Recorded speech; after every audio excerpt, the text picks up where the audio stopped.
So the reason I want to do this, I try my best to educate the health professionals on electrohypersensitivity. And one of the challenges I have is, you know for yourself, it's so much information that if you try and convey it in a presentation, they get so overwhelmed that they stop listening after the first 10 minutes.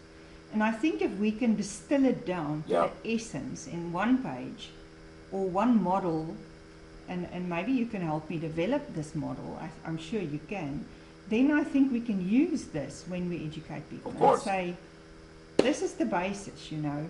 And I'm not talking about the symptoms, I'm talking about those risk factors, the precursors, what's happening physiologically in your body, how is your brain affected, the neurological, I don't want to say effects, but the processes that's affected, the DNA, the histamine intolerance, all of that. Because this is what they understand.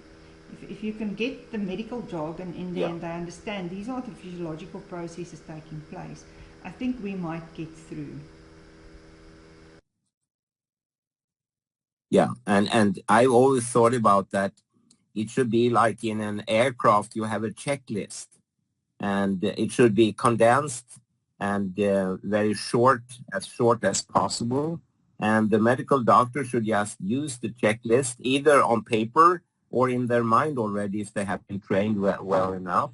And in that way, they would be able to pinpoint the problems behind electrohypersensitivity. And also for science, they would be able to, in a very condensed and straightforward form, collect data that could be used on a broader scale for investigations and characterizations of electrohypersensitivity. Absolutely. Okay, you and I have a job to do. So I'll draft something and I'll send it to you for comment. Okay. Yeah. And then we can, in our next recording, we can play it back to the audience.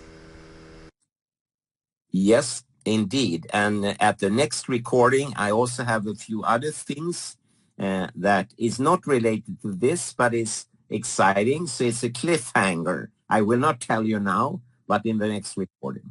Why not even get a preview? No. I don't like you anymore. Oh, so I think you will like. No, I'm sure I will, but I don't like what you're doing to me. I hate being in suspense. I hate it.